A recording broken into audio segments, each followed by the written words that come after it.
Hi friends, എല്ലാവർക്കും ഇന്നത്തെ ക്ലാസ്സിലേക്ക് സ്വാഗതം. ഇന്നത്തെ ക്ലാസ്സിൽ നമ്മൾ യൂണിറ്റ് 1 ഡ്രാമയിലെ എലിസബത്തൻ ഡ്രാമയെക്കുറിച്ചാണ് നോക്കുന്നത്.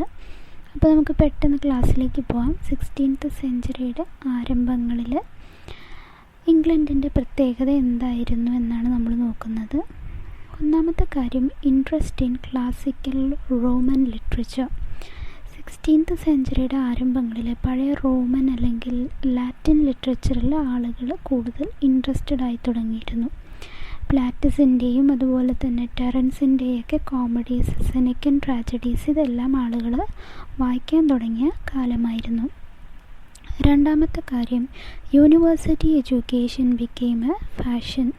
അപ്പം എന്താണ്, എഡ്യൂക്കേഷന് കൂടുതൽ ഇമ്പോർട്ടൻസ് കൊടുത്തൊരു കാലഘട്ടമായിരുന്നു യൂണിവേഴ്സിറ്റി എഡ്യൂക്കേഷന്. പ്രത്യേകിച്ചും ലാറ്റിൻ ക്ലാസിക്കൽ ലിറ്ററേച്ചേഴ്സ് അന്ന് യൂണിവേഴ്സിറ്റിയിൽ പഠിപ്പിച്ചിരുന്നു. അതുപോലെ തന്നെ പഠനത്തിൻ്റെ ഭാഗമായിട്ട് പല ലാറ്റിൻ ഡ്രാമാസും യൂണിവേഴ്സിറ്റികളിൽ പെർഫോം ചെയ്തിരുന്നു. ഇതെല്ലാം പിന്നീടുള്ള ഡ്രാമയുടെ ഡെവലപ്മെൻറ്റിനെ ഇൻഫ്ലുവൻസ് ചെയ്ത കാര്യങ്ങളാണ്. അങ്ങനെ ഇൻസ്പയർഡായി ആദ്യമായി ഉണ്ടായ കോമഡി പ്ലേ ആണ് Ralph റോയ്സ്റ്റർ ഡോയ്സ്റ്റർ.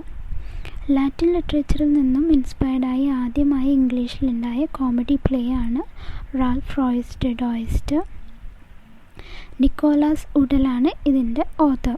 The real English comedy എന്നാണ് റാൽഫ് റോയ്സ്റ്റർ ഡോയ്സ്റ്റർ അറിയപ്പെടുന്നത്. ഇംഗ്ലീഷ് ഡ്രാമയിൽ കോമഡി എന്ന ജോണറിന് തുടക്കം കൊണ്ടുവരാൻ റാൽഫ് റോയ്സ്റ്റർ ഡോയ്സ്റ്ററിന് സാധിച്ചു. നെക്സ്റ്റ് വണ്ണാണ് ഗാമഗട്ടൻസ് നീഡിൽ. റാൽഫ് റോയ്സ്റ്റർ ഡോയ്സ്റ്ററിന് ശേഷം വന്ന നെക്സ്റ്റ് കോമഡി പ്ലേ ആയിരുന്നു ഗാമഗട്ടൻസ് നീഡിൽ. ഈ പ്ലേയുടെ പ്രത്യേകത എന്തായിരുന്നു എന്ന് വെച്ചാൽ, ഇത് വെറും കോമഡി മാത്രമായിരുന്നില്ല, 16th സെഞ്ച്വറി ഇംഗ്ലീഷ് ലൈഫും ഇതിൽ റിഫ്ലക്റ്റ് ചെയ്തിരുന്നു. Next വണ്ണാണ് Gorboduc. 1561-62 കാലഘട്ടങ്ങളിൽ തോമസ് നോട്ടൺ ആൻഡ് സാക്വലിൻ്റെ ഗോർബഡക് എന്ന പ്ലേയിലൂടെ ട്രാജഡി എന്ന ജോണറിന് ഇംഗ്ലീഷിൽ തുടക്കം കുറിച്ചു. First tragedy in blank verse എന്ന വിശേഷണവും ഗോർബഡക് നേടിയിരുന്നു.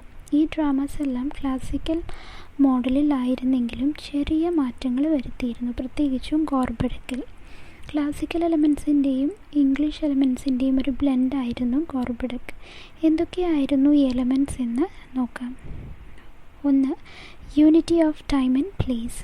ക്ലാസിക്കൽ ഡ്രാമാസ് എല്ലാം ഒരു ദിവസം നീണ്ടു നിൽക്കുന്നതായിരുന്നു. എല്ലാം single scene and single stories ആയിരുന്നു. സബ് പ്ലോട്ടുകളോ മൈനർ എപ്പിസോഡ്സോ ഒന്നും ഉണ്ടായിരുന്നില്ല. എന്നാൽ ഇംഗ്ലീഷ് ഡ്രാമ ഒരു ദിവസത്തേക്ക് കൺഫൈൻഡ് ആയിരുന്നില്ല, സീൻ ചേഞ്ച് ചെയ്യാൻ കഴിയായിരുന്നു. അതുപോലെ തന്നെ സബ് പ്ലോട്ട്സ്, മൈനർ എപ്പിസോഡ്സ് എല്ലാം ഇൻട്രൊഡ്യൂസ് ചെയ്തിരുന്നു. Use of chorus and messenger. Classical ഫോർമാലിറ്റീസായ കോറസ് അതുപോലെ തന്നെ മെസ്സഞ്ചർ എല്ലാം ഗോർബഡക്കിൽ യൂസ് ചെയ്തിരുന്നു. Unity of subject and tone. Classical ഡ്രാമയിൽ ഒരു ഡ്രാമയുടെ സ്റ്റാർട്ടിങ് തൊട്ട് എൻഡ് വരെ സെയിം ടോൺ ആൻഡ് സബ്ജക്റ്റ് ആയിരുന്നു. ഫോർ എക്സാമ്പിൾ, ഇപ്പോൾ ഒരു ഡ്രാമ ട്രാജഡി ആണെങ്കിൽ അതിൻ്റെ സ്റ്റാർട്ടിങ് തൊട്ട് എൻഡ് വരെ അതിൻ്റെ ടോണ് അതേപോലെ സബ്ജക്റ്റ് ട്രാജഡി തന്നെ ആയിരിക്കണം. ട്രാജഡിയും കോമഡിയും മിക്സ് ചെയ്ത് ചെയ്യാൻ കഴിയുമായിരുന്നില്ല. ബട്ട് ഇംഗ്ലീഷ് ഡ്രാമയിൽ രണ്ടും മിക്സ് ചെയ്ത് അവതരിപ്പിച്ചിരുന്നു. നെക്സ്റ്റ് വണ്ണാണ് ലിറ്റിൽ ഡ്രമാറ്റിക് ആക്ഷൻസ്. ക്ലാസിക്കൽ ഡ്രാമയിൽ ആക്ടിങ് കുറവായിരുന്നു, നെറേഷൻസ് ആയിരുന്നു കൂടുതൽ. ഫോർ എക്സാമ്പിൾ, ഇപ്പോൾ വാറിനെ കുറിച്ചുള്ള സീൻ ഒരു ഡ്രാമയിൽ ഉണ്ടെങ്കിൽ അത് ആക്ട് ചെയ്തിരുന്നില്ല, പകരം അത് നെറേറ്റ് ചെയ്യായിരുന്നു ചെയ്തിട്ടുണ്ടായിരുന്നത്. ബട്ട് ഇംഗ്ലീഷ് ഡ്രാമയിൽ ആക്ടിങ് കൂടുതലായിരുന്നു. ഇതൊക്കെയായിരുന്നു ഇംഗ്ലീഷ് ഡ്രാമയുടെ പ്രത്യേകതകൾ. നെക്സ്റ്റ് ഒരു ഇമ്പോർട്ടൻറ്റ് കാര്യമാണ് drama in a stage of confusion. Gorboduc എന്ന ഡ്രാമയുടെ പ്രൊഡക്ഷന് ശേഷം ബ്രിട്ടീഷ് ഡ്രാമ ഒരു കൺഫ്യൂഷൻ്റെ സ്റ്റേജിലായിരുന്നു. ട്രഡീഷണൽ രീതി ഫോളോ ചെയ്യണോ അതോ ഗോർബഡക്കിൽ ഇൻട്രൊഡ്യൂസ് ചെയ്ത പുതിയ രീതി ഫോളോ ചെയ്യണോ എന്നതായിരുന്നു ഈ ഒരു കൺഫ്യൂഷന് കാരണം. 1557 കാലഘട്ടങ്ങളിൽ സെനക്കൻ ട്രാജഡീസ് ഫേമസ് ആയി നിൽക്കുന്ന കാലമായിരുന്നു. ഇപ്പോൾ ഒരു സിംഗിൾ എഡിഷനിൽ തന്നെ 10 ട്രാജഡീസ് വരെ ഉൾക്കൊള്ളിച്ച് സെനക്കൻ ട്രാജഡീസ് പബ്ലിഷ് ചെയ്തിരുന്നു. ആളുകൾ അത്രയ്ക്കും ഇൻട്രസ്റ്റഡ് ആയിരുന്നു സെനക്കൻ ട്രാജഡീസിൽ. അപ്പോൾ അതുകൊണ്ട് തന്നെ ആ ഒരു ക്ലാസിക്കൽ ട്രഡീഷനിൽ നിന്നും മാറി ഡ്രാമാസ് പ്രൊഡ്യൂസ് ചെയ്യുമ്പോൾ ആളുകളത് ആക്സെപ്റ്റ് ചെയ്യുമോ എന്നത് വലിയൊരു പ്രതിസന്ധി തന്നെ ആയിരുന്നു. പക്ഷേ ഈ ഒരു പ്രതിസന്ധിയെ നീക്കിക്കൊണ്ട് എല്ലാവരും ന്യൂ സ്റ്റൈൽ ഓഫ് ഇംഗ്ലീഷ് ഡ്രാമയെ ആക്സെപ്റ്റ് ചെയ്തു തുടങ്ങി. ഈ ഒരു പുതിയ രീതിയെ അവർ ആക്സെപ്റ്റ് ചെയ്യാനുണ്ടായ കാരണങ്ങൾ എന്തൊക്കെയാണെന്ന് നോക്കാം. ഒന്ന്, the consider the interest of unscholarly public. അതായത് എലീറ്റ് ക്ലാസ് ഓഫ് പീപ്പിളിനെ മാത്രമല്ല, സാധാരണക്കാരുടെ താല്പര്യങ്ങളെയും ഇവർ പരിഗണിച്ചിരുന്നു. Next one, support from the patrons. അപ്പോൾ ഈ ഡ്രാമാസൊക്കെ കമ്പനികൾ ആണ് നടത്തിയിരുന്നത്. അപ്പോൾ ഈ കമ്പനീസ് ഇതുപോലുള്ള ന്യൂ ടൈപ്പ് ഡ്രാമാസിനെ സപ്പോർട്ട് ചെയ്തിരുന്നില്ലെങ്കിൽ ഈ ഡ്രാമാസ് പോപ്പുലർ ആവില്ലായിരുന്നു. അതുപോലെ തന്നെ ക്വീനും അധികാരപ്പെട്ടവരും ഇത് സപ്പോർട്ട് ചെയ്തുകൊണ്ടാണ് കോമൺ മെന്നും ഇതിനെ ആക്സെപ്റ്റ് ചെയ്ത് തുടങ്ങിയത്. Next, introduction of special elements.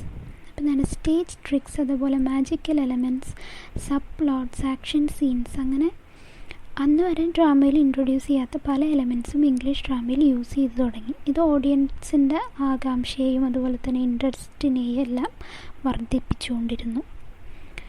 Next, new themes.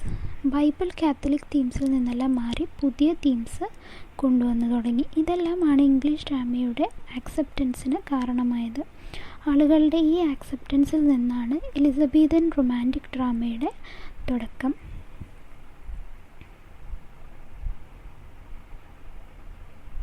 ഇനി നെക്സ്റ്റ് ടോപ്പിക്കാണ് തിയേറ്റേഴ്സ് ഇൻ ഇംഗ്ലണ്ട്. അപ്പോൾ ആദ്യമൊക്കെ ട്രാവലിംഗ് കമ്പനീസ് ആയിരുന്നു. പിന്നീട് 1567 ഫസ്റ്റ് പെർമനൻറ്റ് തിയേറ്ററായ റെഡ് ലയൺ എസ്റ്റാബ്ലിഷ് ചെയ്യുന്നത്. പക്ഷേ അത് വളരെ കുറച്ചു കാലം മാത്രമേ നിലനിന്നുള്ളൂ. അതുകൊണ്ട് തന്നെ അതത്ര അറിയപ്പെട്ടിരുന്നില്ല. പിന്നീട് 1576 ഫസ്റ്റ് സക്സസ്ഫുൾ തിയേറ്റർ എന്ന് അവകാശപ്പെടാവുന്ന ദ തിയേറ്റർ എസ്റ്റാബ്ലിഷ് ചെയ്തത്. അതിനുശേഷം 1577 the curtain, 1587 the rose, 1595 the swan, 1599 the globe, 1600 the Fortune, 1604 the red bull. അങ്ങനെ പുതിയ പുതിയ തിയേറ്റേഴ്സ് എസ്റ്റാബ്ലിഷ്ഡ് ആയി. ഇതെല്ലാം പബ്ലിക് പ്ലേ ഹൗസ് ആയിരുന്നു. ഇതിനു പുറമെ സോഷ്യലി ആൻഡ് ഫിനാൻഷ്യലി ഹൈ ആയിട്ടുള്ള ആളുകൾക്ക് വേണ്ടി പ്രത്യേകം തിയേറ്റേഴ്സും ഉണ്ടായിരുന്നു. അതായിരുന്നു Paul's boys and Blackfriars. അപ്പോൾ ഇന്നത്തെ ക്ലാസ് അവസാനിക്കുന്നു. അടുത്ത ക്ലാസ്സിൽ എലിസബത്തൻ റൊമാൻറ്റിക് ഡ്രാമയുടെ ഡെവലപ്മെൻറ്റിന് വളരെയധികം സഹായിച്ച യൂണിവേഴ്സിറ്റി വിറ്റ്സിനെ കുറിച്ച് നോക്കാം. ഈ ക്ലാസ് ഉപകാരപ്പെട്ടു എന്ന് വിശ്വസിക്കുന്നു. Thank you for listening.